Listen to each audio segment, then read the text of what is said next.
Students, आपके सामने अभी है 2024 जेईई एडवांस्ड का फिजिक्स पेपर। तो सर, वीडियो क्यों मैं बना रहा हूँ? वीडियो बना रहा हूँ, देखो, सॉल्यूशंस वगैरह कन्वेंशनल जो भी कुछ भी कहीं भी मिल जाएगा, गूगल करो, यूट्यूब करो, कहीं भी। लेकिन एक एडवांस के पेपर को टैकल करने के लिए उसके पीछे ना एक डीप थॉट प्रोसेस, एक स्मार्ट टेक्निक होना चाहिए।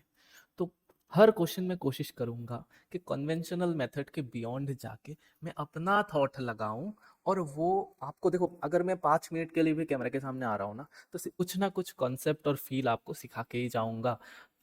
ये 2024 का है। पेपर 1 पेपर 2 दोनों करेंगे।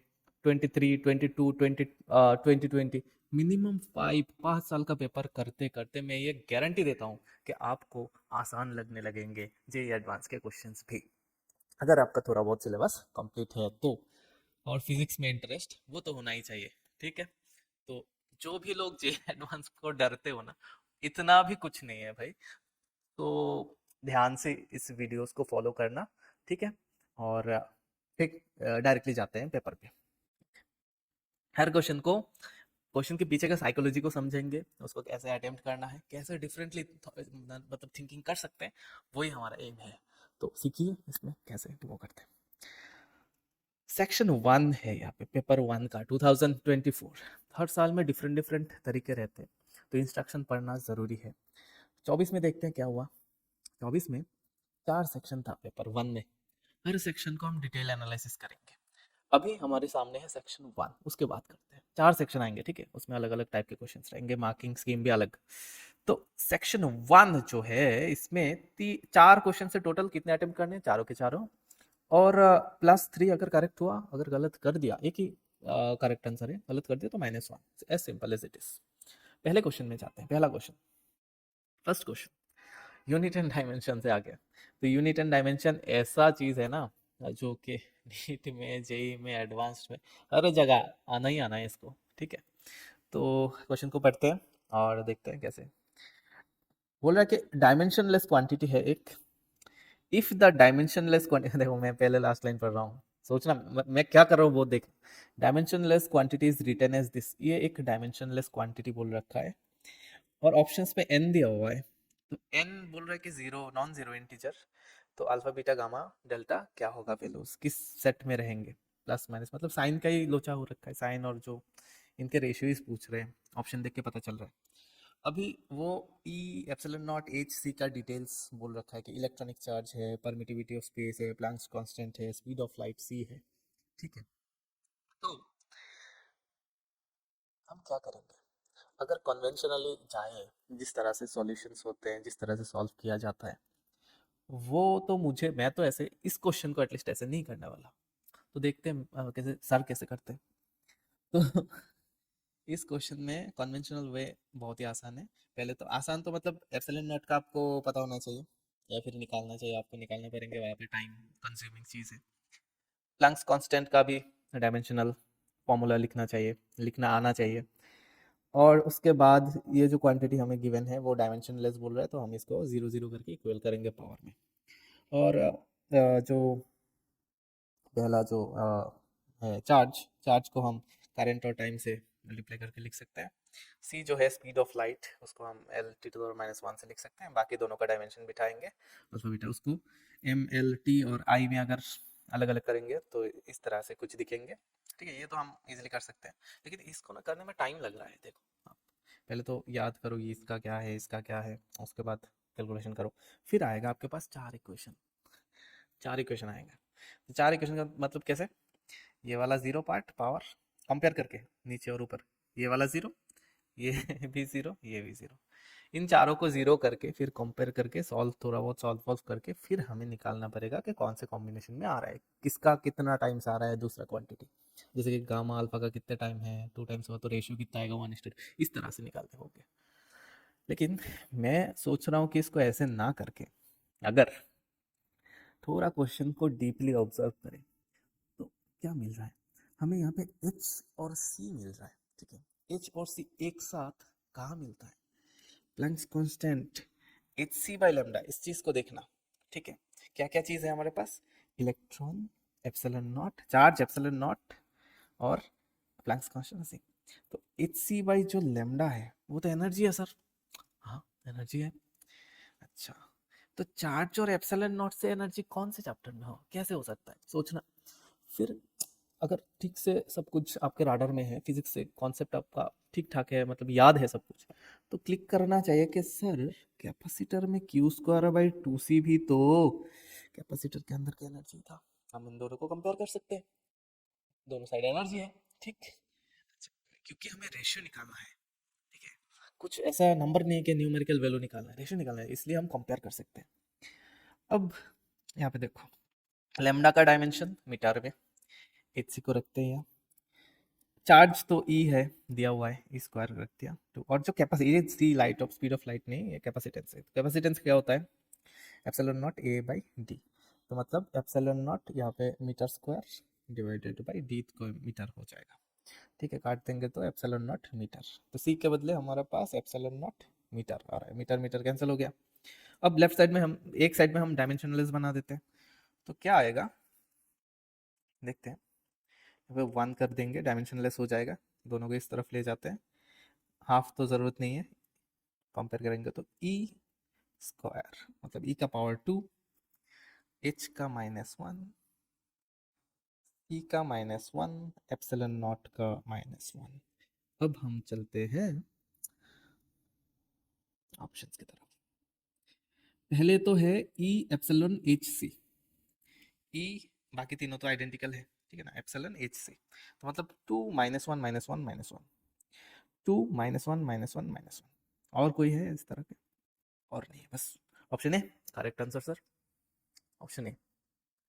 तो देखा आपने कैसे आप इस क्वेश्चन को थोड़ा डिफरेंटली कर सकते हैं। ओके चलो क्वेश्चन नंबर 2 पे जाते हैं। क्वेश्चन नंबर 2 क्या बोल रहा है,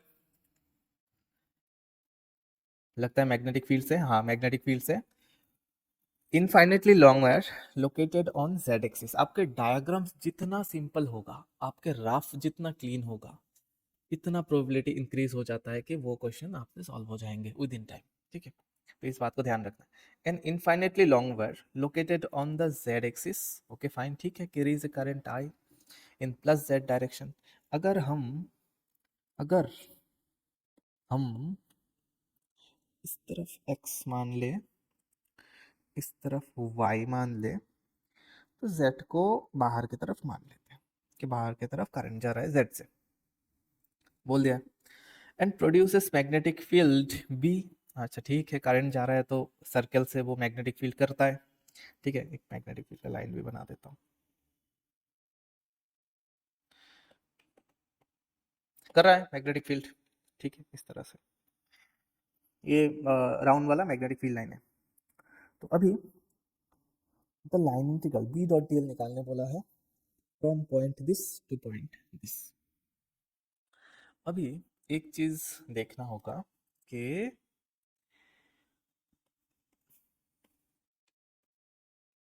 हमें लाइन इंटीग्रल निकालने बोला है, तो आपको तुरंत आइडिया लगाना होगा कि एम्पियर सर्किटल लॉ जो है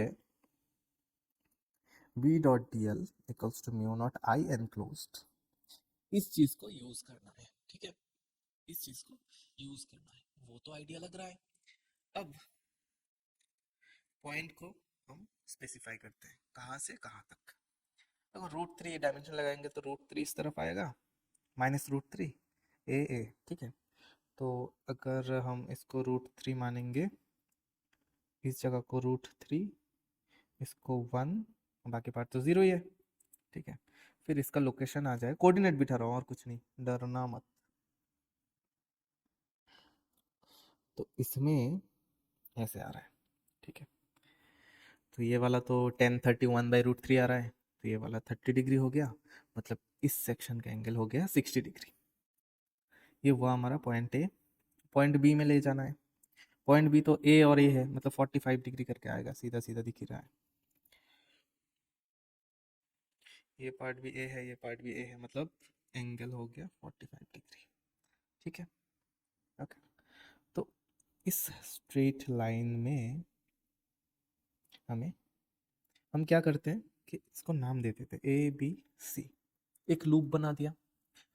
ठीक है, हमने एक लूप बना दिया। अब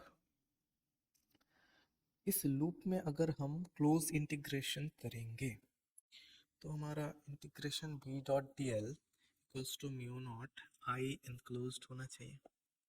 अब आई एनक्लोज्ड कितना है इसमें, आप देखिए कि इसको थोड़ा एक्सटेंड करके देखते हैं तो ये एंगल 360 अगर कर देते हैं, इस एंगल को अगर 360 रखते हैं तो पूरा का पूरा आई करंट चला जाता। तो अगर 360 में आई करंट जा रहा है, एंगल यहाँ पे कितना है 60, मतलब लूप का पार्ट कितना एंगल तक है 60 और 45 रेशियो में वो सही रहेगा। ठीक है, रेशियो अगर करेंगे तो वो उसका सही रहेगा। ठीक, कितना पार्ट है जा रहा है 105, 360 डिग्री में आई करंट जाता है तो 105 डिग्री में आई बाई 360 इंटू 105 डिग्री करंट जा रहा है। ठीक है, अच्छा अभी ये हमें मिल रहा, आई एनक्लोज्ड की जगह में हम ये वाला यूज करेंगे 105 इंटू आई डिवाइडेड बाई 360। ठीक, अब हमें ध्यान देना है बी डॉट डी एल वाला पार्ट में। बी डॉट डी एल वाला पार्ट में सी बी पार्ट है, A B A C part है, ए बी पार्ट है, 3 पार्ट है ना। तो हम हर पार्ट का अलग अलग देखते हैं। ए सी, अगर ए सी पार्ट में लिखेंगे तो आप देखना इसमें अगर मैग्नेट इसको सेंटर करके अगर मैग्नेटिक फील्ड होगा ना, क्योंकि करंट तो यहाँ से सेंटर से जा रहा है ना, तो ऐसे लूप्स बनेंगे मैग्नेटिक फील्ड लाइंस का। और अगर ये सेंटर से हम लाइन खींचेंगे तो वो रेडियस के अलोंग आएगा, मतलब एंगल कितना हो गया, कितना हो गया एंगल 90 डिग्री। तो अगर 90 डिग्री हो गया तो line integral B dot D L कितना आ जाएगा, डॉट प्रोडक्ट कितना आ जाएगा 0। तो इसका मतलब है ए सी और आपका जो बी सी है, दोनों के लिए लाइन इंटीग्रल आ गया 0 प्लस बाकी कौन रह गया ए बी का line integral B dot D L, A B का लाइन इंटीग्रल बाकी रहेगा। यही आंसर है, राइट साइड में जो आएगा यही हमारा आंसर है। तो ऑप्शंस देखिए, म्यू 0 आई का है, म्यू 0 आई दे रखा है। अभी उसका रेशियो हमें निकालना है कि 105 और 360 में कितना होता है। डिवाइड कर देते हैं इसको, कुछ कितना आएगा 1/6 तो नहीं होगा, इसको काट देते हैं गेस करके। 105/360 आइडिया लगाते हैं डिवाइड करके, इसको करते हैं तो 5 से,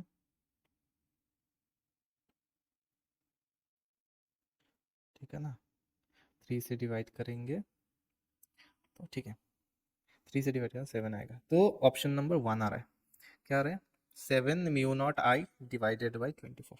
ऑप्शन नंबर 1 आ रहा है। ठीक है, टफ था बिल्कुल नहीं सर।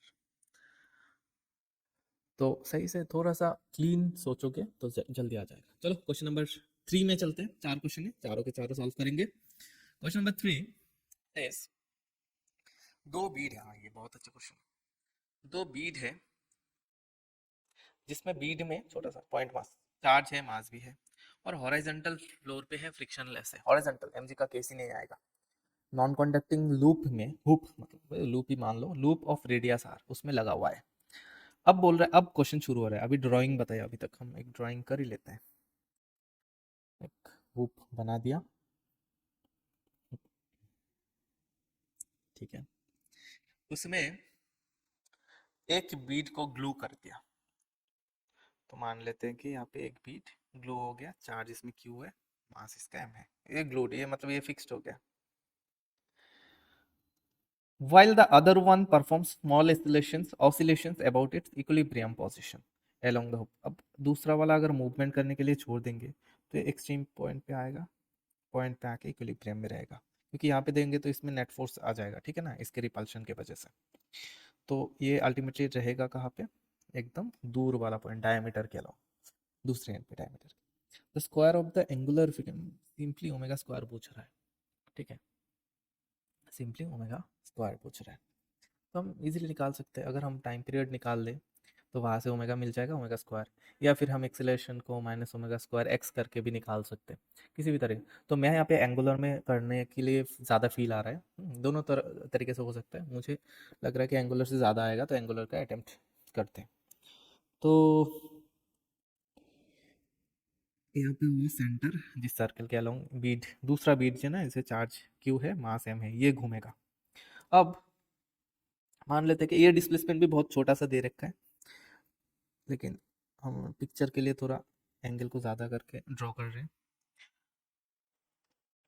ठीक है। तो मान लेते हैं कि एंगल थीटा शिफ्ट कर दिया हमने, ओके।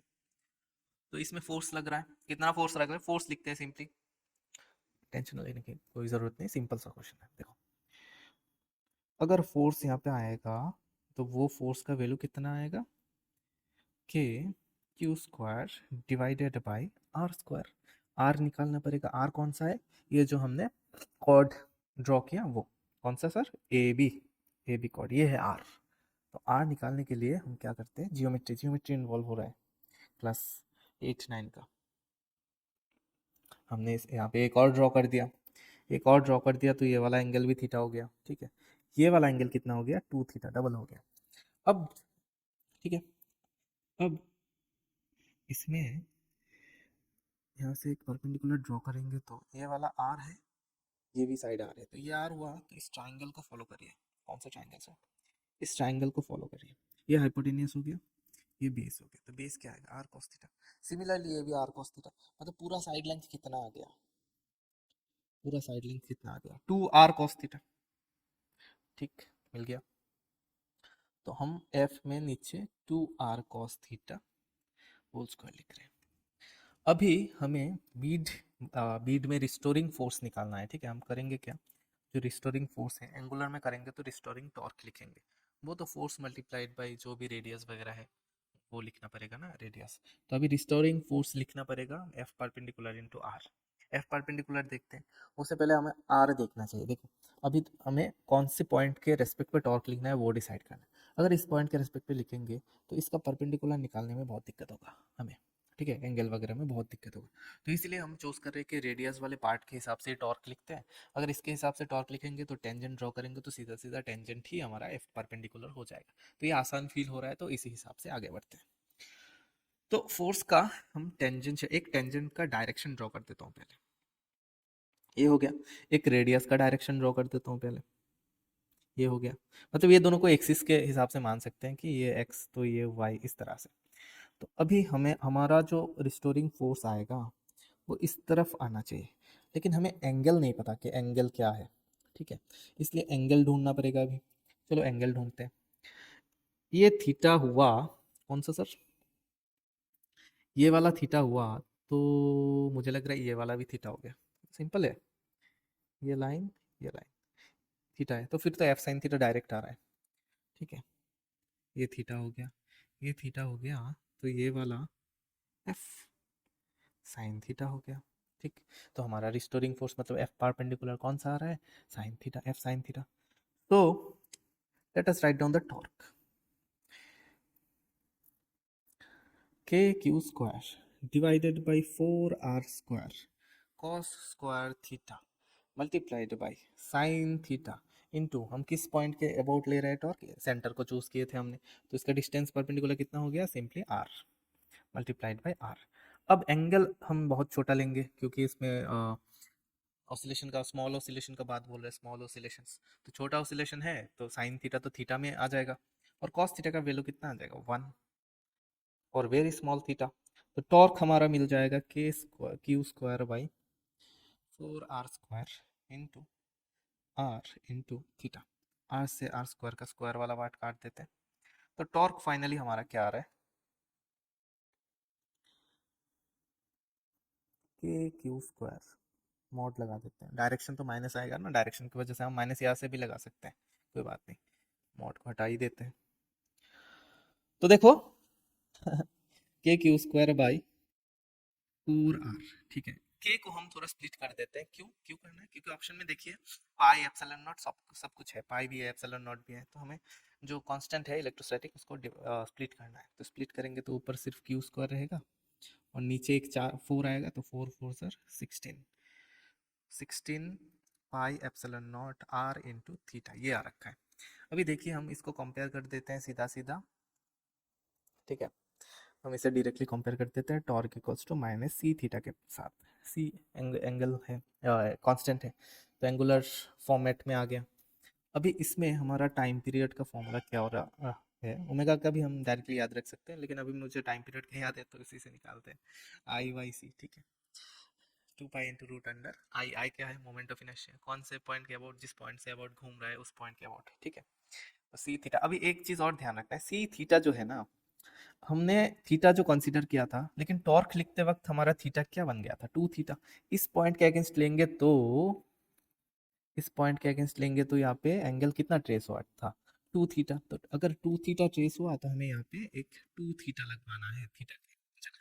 अगर ऊपर 2 थीटा लगा देंगे तो नीचे में 2 मल्टीप्लाई हो जाएगा, तो minus q square by 32 pi epsilon naught R आ रहा है।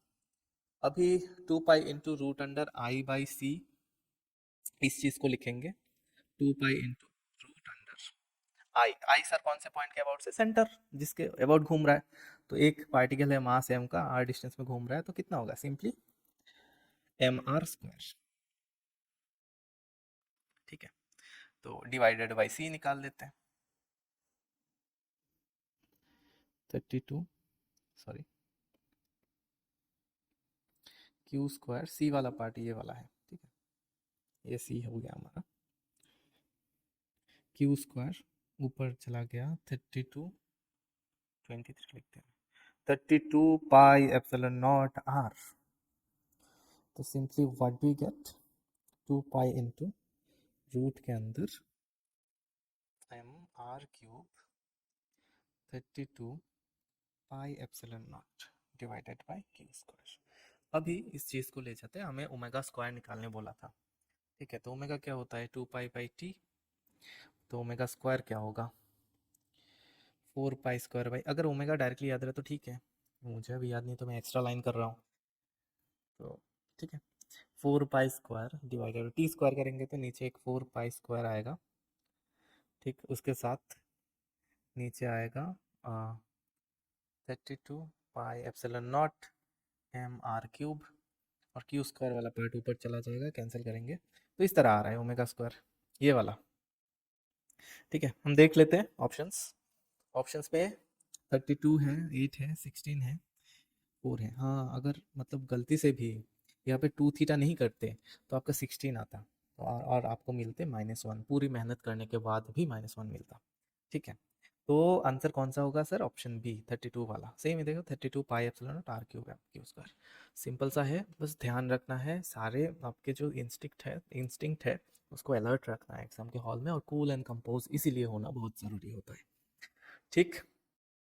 लास्ट वाला क्वेश्चन नंबर 4 में जाते हैं अब। क्वेश्चन नंबर 4 में, ये तो फोर्स देखते ही पता चल जाना चाहिए कि सर ये तो एस एच एम का इक्वेशन दे रखा है, एस एच एम का क्या होता है, -kx, तो यहाँ पे k का वैल्यू हमें सीधा सीधा मिल रहा है 20, ठीक है ना, दिख रहा है, k का वैल्यू हमें सीधा सीधा 20 मिल रहा है, तो ये तो है, मतलब +10 दे रखा है, +10 दे रखा है, मतलब जो इक्विलिब्रियम पॉइंट है वो x को मतलब डिफरेंट पोजीशन पे है, बस इतना ही, मतलब x आप जीरो करोगे तो फोर्स आएगा, मतलब x जीरो पे इक्विलिब्रियम नहीं है, x का दूसरे वैल्यू पे इक्विलिब्रियम है। तो क्वेश्चन पढ़ने से पहले पढ़ते एक बार, 5 kg दे रखा है, हमें k भी मिल गया, m भी मिल गया, ठीक है, तो हमें टाइम पीरियड भी मिल गया, ठीक है ना, क्योंकि टाइम पीरियड क्या है,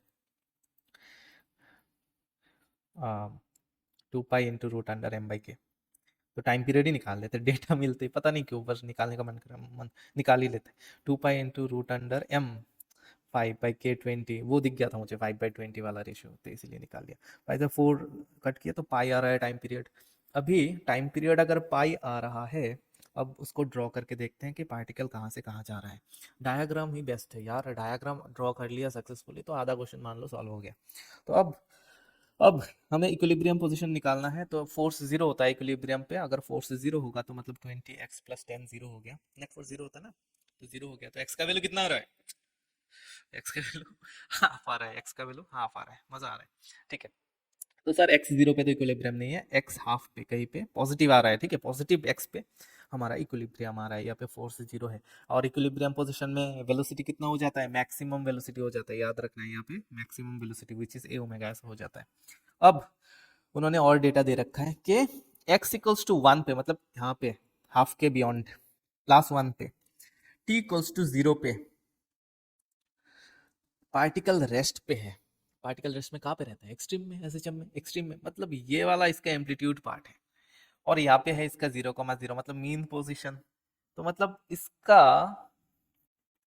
एम्पलीट्यूड कितना हो गया, 0.5 मीटर, हाफ मीटर।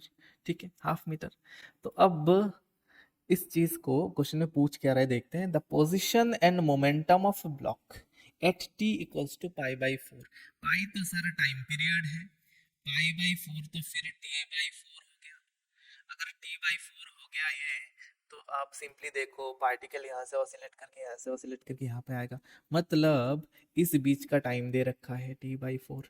ठीक, तो टी/4 में पार्टिकल आएगा कहाँ, टी/4 यहाँ पे, यहाँ से अगर शुरू कर रहा है एक्सट्रीम से, इधर तो नहीं जा सकता ना, इसको इक्विलिब्रियम की तरफ ही आना है। तो यहाँ पे आएगा टी/4 टाइम पे। ये तो दिख के ही पता चल गया, देख के ही पता चल गया, क्योंकि ये हाफ है, ये 1 है, और इस तरफ 0 तक आएगा। ठीक है, ऐसा ऐसे ऑसिलेट करता रहेगा, ऐसे ऐसे ऐसे। तो हमें इतना पता चल गया कि पार्टिकल यहाँ से यहाँ पे आ रहा है टी/4 टाइम पे। अब पूछ क्या रहा है, पोजीशन। ठीक है, तो पोजीशन तो क्या ही होगा, वो इक्विलिब्रियम पॉइंट में आएगा। तो इक्विलिब्रियम पॉइंट में कितना है डायमेंशन, प्लस 0.5 मीटर। तो प्लस 0.5 मीटर, प्लस 0.5 मीटर, ए में माइनस है, कैंसिल कर दो, डी कैंसिल कर दो, बी और सी में है। अब बी और सी में हमारा दोनों 0.5 लिखा है, पोजीशन तो ठीक हो गया।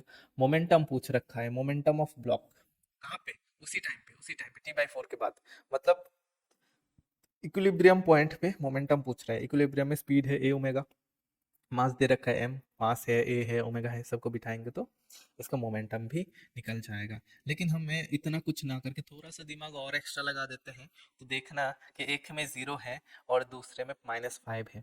0 तो नहीं हो सकता सर, क्योंकि मीन पोजीशन में अगर पार्टिकल आ गया, उसका वेलोसिटी 0 नहीं होगा, वेलोसिटी 0 नहीं होगा तो मोमेंटम भी 0 नहीं हो सकता। मतलब बच गया ऑप्शन सी।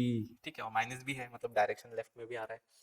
तो ऑप्शन क्या रह गया, सी। तो कोई बंदा सिंपली टाइम पीरियड अगर पाई वो निकाल ले, फिर डायग्राम ड्रॉ कर ले, थोड़ा सा क्लियर क्लीन सोच रखे, तो उसको ये क्वेश्चन सॉल्व हो जाएगा।